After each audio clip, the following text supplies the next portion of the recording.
सुहागन स्त्री को 5 व्रत अवश्य ही करने चाहिए।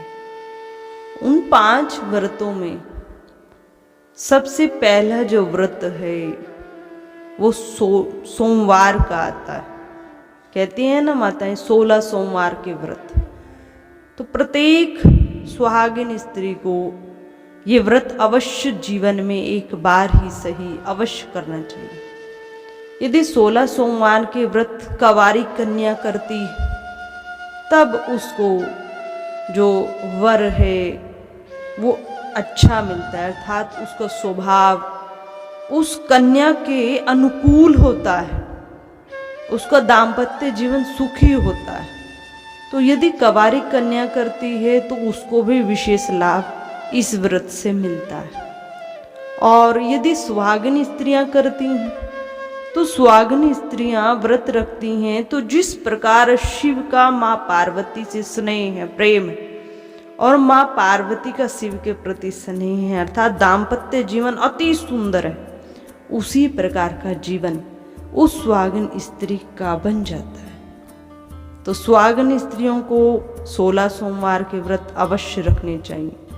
और सुहागिन स्त्रियां रखती हैं, पुत्र की प्राप्ति नहीं है, संतान नहीं है, तो इस हेतु भी इस व्रत को रखती है संतान की प्राप्ति, अर्थात गृहस्थ जीवन में संतान का होना अति आवश्यक है। तब ये 16 सोमवार का व्रत यदि सुहागिन स्त्री करती तो उसको संतान सुख भी अवश्य मिलता है। दूसरा हरितालिका का व्रत आता है।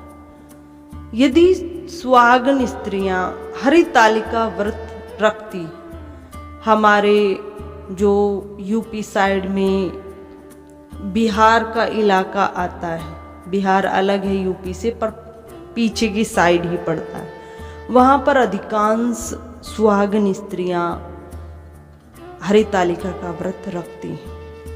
जो सुहागिन स्त्री हरितालिका का व्रत रखती है उसको दाम्पत्य जीवन अति सुंदर बना रहता है। जो घर के क्लेश हैं, ये दाम्पत्य जीवन में छोटी छोटी बात को लेकर परेशानी वे दूर होती हैं। और यदि कोई कुंवारी कन्या भी इसको रखती है तो उसको सुंदर वर अवश्य मिलता है। ये व्रत ऐसी कथा आती है कि माँ पार्वती ने भी भगवान शिव को प्राप्त करने हेतु इस व्रत को किया था।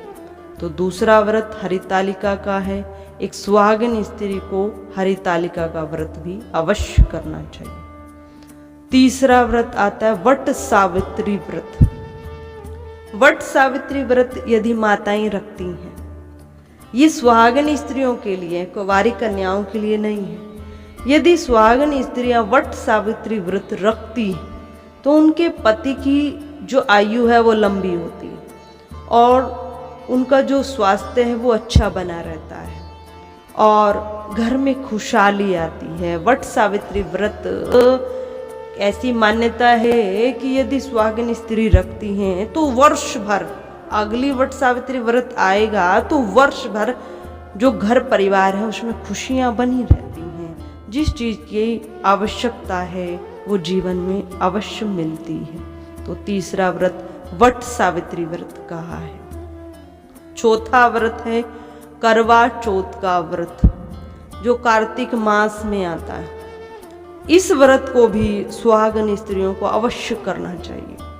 ऐसी मान्यता है कि करवा चौथ का व्रत पति की लंबी आयु के लिए, उसकी रक्षा हेतु और अपने दाम्पत्य जीवन में प्रेम को बढ़ाने हेतु किया जाता है। जो सुहागिन स्त्रियां करवा चौथ का व्रत रखती हैं उनके पति की आयु लंबी होती है और उनके गृहस्थ जीवन में खुशियां आती हैं, आपस में प्रेम बना रहता है। परंतु आज हम देखते हैं कि महिलाएं करवा चौथ का व्रत रखती हैं पर जो बाल हैं वो सौभाग्य का प्रतीक कहे गए हैं। एक नारी के जो बाल है, बाल को सौभाग्य का प्रतीक कहा गया है। तो क्या करती हैं, ब्यूटिशियन पर जाकर सबसे पहले बालों की कटिंग कराती हैं। तो बालों का यदि उस दिन हम कटिंग कराती हैं, बालों का उनको छोटे करती हैं तो पति की आयु लंबी होनी चाहिए या फिर घटनी चाहिए। सौभाग्य का प्रतीक है। ये महिलाओं को उस दिन नाखून नहीं काटने चाहिए, बाल नहीं कटवाने चाहिए।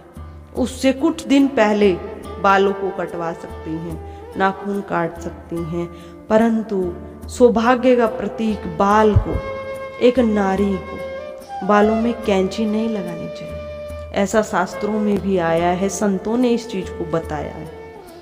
पांचवा हम देखें, पांचवा व्रत का है कि प्रत्येक नारी को करना चाहिए अहोई व्रत, जो कार्तिक मास में करवा चौथ से ठीक 4 दिन बाद अष्टमी तिथि को आता है। अहोई व्रत अर्थात जीवन में कुछ अनहोनी न हो।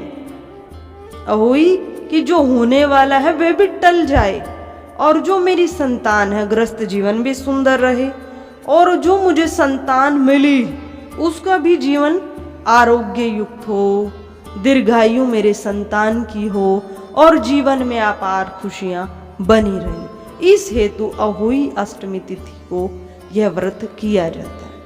तो प्रत्येक सुहागन स्त्रियों को ये 5 व्रत अवश्य ही रखने चाहिए, परंतु 2 व्रतों को, हरितालिका व्रत को और 16 सोमवार के व्रत को कुंवारी कन्याएं भी अवश्य रख सकती हैं। परम पूज्य साध्वी जी के चैनल को सब्सक्राइब करें, बेल आइकन प्रेस करें, जिससे आने वाली वीडियो शीघ्रता से आपके पास पहुंच जाए। आप भी अपने जीवन की किसी भी समस्या को हमारे कमेंट बॉक्स में लिखकर हमारे पास भेज सकते हैं। पूज्य साध्वी जी उसका समाधान अवश्य आपको बताएंगी।